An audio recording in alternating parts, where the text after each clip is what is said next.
നമ്മുടെ സംവിധാനങ്ങളെല്ലാം കൂടെ ചേർന്ന്, മാധ്യമങ്ങളെല്ലാം കൂടെ ചേർന്ന് ഇതിനെതിരെ സന്ധിയില്ല സമരം നടത്തുകയാണ്. പ്രിയപ്പെട്ടവർ, ഒരു കാര്യം മറന്നു പോകാൻ പാടില്ല. ഇന്ന് നമ്മുടെ പോലീസുകാർക്കും നമ്മുടെ ഔദ്യോഗിക ഉദ്യോഗസ്ഥന്മാർക്കും ഏതാണ്ട് ജോലി കൂടുതൽ വന്നിരിക്കുക. എവിടെയും തട്ടിപ്പും വെട്ടിപ്പും കാലുമാറ്റവും കൂറുമാറ്റവും സ്ഥിരം സംഭവമായിക്കൊണ്ടിരിക്കുകയാണ്. എന്തിനും ഏതിനും വടിയെടുക്കുവാനും വാളെടുക്കുവാനും ആയുധങ്ങൾ കയ്യിലെടുത്തുകൊണ്ട് അണ്ടരാടുവാനും കഴിയുന്ന ആക്രമസക്തരായ ആളുകളുടെ എണ്ണം പെരുകി. തണ്ണീമണികളാകുന്ന സ്ത്രീകൾക്ക് വഴിത്താരകളിലൂടെ നടന്നു പോകുവാൻ കഴിയാത്ത ലെവലിൽ അത്രമാത്രം ക്രൂരന്മാരുടെ നീചന്മാരുടെ കടന്നുകയറ്റം എത്തപ്പെട്ടു കഴിഞ്ഞിരിക്കുകയാണ്. നിയമപാലകർക്ക് അത്തിയുറങ്ങുവാൻ കഴിയാതെ വഴിത്താരയിൽ അവരുടെ വാഹനങ്ങളുമായി സഞ്ചരിച്ച് ഇത്യാദി ലെവലിലൂടെ ജീവിക്കുന്ന ആളുകളെ കണ്ടെത്തി പിടിച്ചുകൊണ്ട് ആ തലവേദന പിടിച്ച സംവിധാനത്തിലേക്ക് അവർ എത്തപ്പെട്ടിരിക്കുകയാണ്. എന്താണ് ലഹരി? ലഹരി എന്ന് പറഞ്ഞാൽ എന്താണ്? എല്ലാം ലഹരിയാണ്, ജീവിതം തന്നെ ലഹരിയാണ്. എന്നാൽ ആ ലഹരിയെ കുറിച്ച് എന്ന് പറയുന്നത് മദ്യം തുടങ്ങിയുള്ള മാസ്തരിക ലഹരികളെ കുറിച്ച് പറയാതിരിക്കാൻ തരമില്ല. പ്രിയപ്പെട്ടവരെ, മദ്യമില്ലാത്തൊരു സാമ്രാജ്യം സ്വപ്നം കണ്ട് ആളെ നിങ്ങൾക്കറിയാമോ? മുടപ്പൈകക്കാർക്ക് മറക്കാൻ കഴിയില്ല. പത്രത്താളുകളിലൂടെ, ചരിത്രത്തിന്റെ ഏടുകളിലൂടെ, നവമാധ്യമങ്ങളിലൂടെ, ദൃശ്യമാധ്യമങ്ങളിലൂടെ കാര്യങ്ങൾ പിടിക്കുന്ന ആളുകൾക്ക് നന്നായി മനസ്സിലാക്കുവാൻ കഴിയും. എന്റെ പ്രിയപ്പെട്ടവരെ, നമ്മുടെ മഹാത്മാഗാന്ധിയുടെ ഉൾക്കടകമാകുന്ന ആഗ്രഹം ഇന്ത്യ പത്രത്തിൽ താൻ എഴുതി വെച്ചു. മദ്യമില്ലാത്തൊരു സാമ്രാജ്യം ഞാൻ സ്വപ്നം കാണുകയാണ്. മദ്യമില്ലാത്തൊരു സാമ്രാജ്യത്തിന് വേണ്ടി ആകമാനം പരിശോധിച്ച് പഠിച്ച് നെറ്റും നെറ്റി കാട്ടിക്കൊടുത്ത മഹാത്മാവിന്റെ സ്വപ്നങ്ങൾ ഭൂമണിയാൻ കഴിയാതെ തച്ചുടച്ച് തകർത്തു കളഞ്ഞ ഒരു കാലഘട്ടമുണ്ട്. പക്ഷേ ഞാനൊരു കാര്യം പറയാം, മദ്യം വരുത്തുന്ന വിപത്തുകളെ കുറിച്ച് അറിയാതെ പോകരുത്. സ്നേഹിത, മദ്യപാനം എന്നുള്ളത് എല്ലാവരിലും ഇന്ന് കടന്നു വന്നിരിക്കുകയാണ്.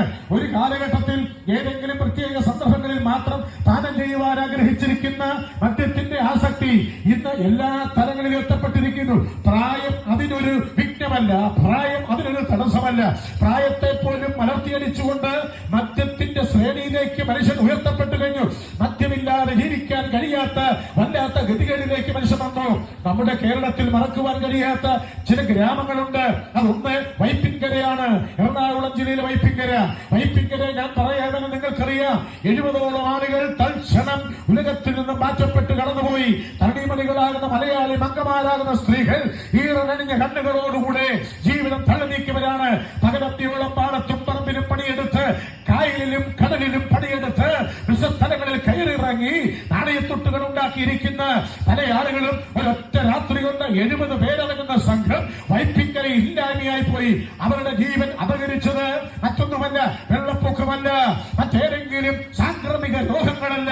അവരെയൊക്കെ തകർത്തെറിഞ്ഞ് തൂത്തെറിഞ്ഞത്, ആ കുടുംബത്തിന്റെ വരുമാന മാർഗത്തെ അടച്ചു കളഞ്ഞത് മദ്യം എന്ന് പറയുന്ന മാസ്മരിക ലഹരിയാണ്. പ്രിയപ്പെട്ടവരെ, നിരവധി കാളകളെ മാറ്റി നിർത്തി, പോത്തുകൂട്ടന്മാരെ മാറ്റി നിർത്തി, അവയുടെ കഴുത്ത് കണ്ടിച്ച് അടുത്ത ദിവസം മാംസത്തുണ്ടങ്ങൾ വീട്ടിലേക്ക് കൊണ്ടുപോയി ആഗോളം ഭക്ഷിക്കണമെന്ന് ആഗ്രഹിച്ച ക്രൈസ്തവരാകുന്ന ആളുകൾ ക്രിസ്തുമസ് എന്ന് പറയുന്ന ആ പ്രത്യേക ആഘോഷം നടത്തേണ്ട ആ പ്രത്യേക ദിവസത്തിൽ സംഭവിച്ചതെന്ത്?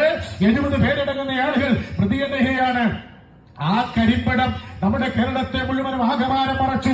930 കോടി മൈലുകളെ ഉദിക്കുന്ന സൂര്യനെ അവ എന്നേക്കുമായി മറച്ചു കളയുന്നത് പോലെ ആ വെള്ളി വെളിച്ചത്തെ മുഴുവനും ഈ മദ്യപാനം എന്ന് പറയുന്ന കരിമ്പടം എന്നേക്കുമായി മറച്ചു കളഞ്ഞു. പക്ഷേ അതല്ല, അതിന്റെ വേദനയും യാതനയും രോധനവും മാറുന്നതിന് മുമ്പേ നാം അറിഞ്ഞു, കല്ലുവാതുക്കൽ മണിയച്ചനും ഹെയർനുസയും എന്ന് പറയുന്ന 2 പേര് മദ്യം വിൽക്കുന്നവരായി മാറി. എന്റെ നിരവധി ആളുകൾക്ക് മദ്യം ഒഴിച്ചു കൊടുക്കുന്ന കൈകളായി മാറി. ദാഹത്തിന് വെള്ളം കുടിക്കേണ്ട ടാങ്കിൽ നിന്നും ഒഴുകി വരുന്നത് ആടിയാടി നടക്കുന്ന മദ്യമാണ്.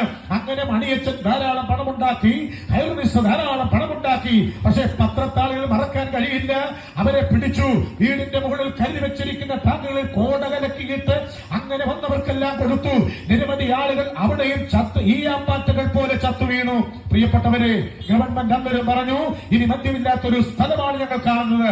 ആ ദിവസങ്ങൾ മായുന്നതിനും മറയുന്നതിനും അത് മറക്കുന്നതിന് മുമ്പേ അഞ്ചാലുമൂട് സംഭവമാണ് നമ്മുടെ കേരളത്തിലുണ്ടായത്. അഞ്ചാലുമൂട് സംഭവം ഉണ്ടായപ്പോൾ ഇനി ആ ദുർവിധി നമുക്കുണ്ടാകാൻ പാടില്ല എന്ന് പറഞ്ഞുകൊണ്ട് ഒരു പ്രതിജ്ഞ എടുത്തുകൊണ്ട് അതിനുവേണ്ടി ഒരു സന്ധിയില്ല സമരം നടത്തുവാൻ തയ്യാറായി. എക്സൈസ് വകുപ്പ് ഉൾപ്പെടെ ഗവൺമെന്റ് തയ്യാറായെങ്കിലും പുനലൂർ പട്ടണത്തോട് ചേർന്ന് കിടക്കുന്ന ഭൂപ്രദേശത്ത് മദ്യം കൃത്യമായി ഒഴുകി മനുഷ്യനെ മുക്കിക്കൊണ്ടു തൂക്കിക്കൊല്ലുകയാണ് ചെയ്യുന്നത്. പ്രിയപ്പെട്ടവരെ, എന്താണ് മദ്യം? ഈ മദ്യം കഴിച്ചാലുണ്ടാകുന്ന കുഴപ്പം എന്താണ് എന്ന് വിശദീകരിക്കുക എന്റെ കീശയിൽ പറഞ്ഞു കിടപ്പുണ്ടെങ്കിൽ ഞാൻ പറയാം. മദ്യം എന്ന് പറയുന്നത് 3 വിധമായ ഘടകങ്ങളോടുകൂടെ ഉണ്ടാക്കപ്പെട്ടിരിക്കുന്ന ഒരു പാനീയമാണ് മദ്യം. ഈ മദ്യം 3 വിധ ഘടകങ്ങളോടുകൂടെ ഉണ്ടാക്കപ്പെട്ട ഈ പാനീയമായ മദ്യം ഹൈഡ്രജനും നൈട്രജനും ഓക്സിജനും എല്ലാം കൂടെ ചേർത്തുണ്ടാക്കി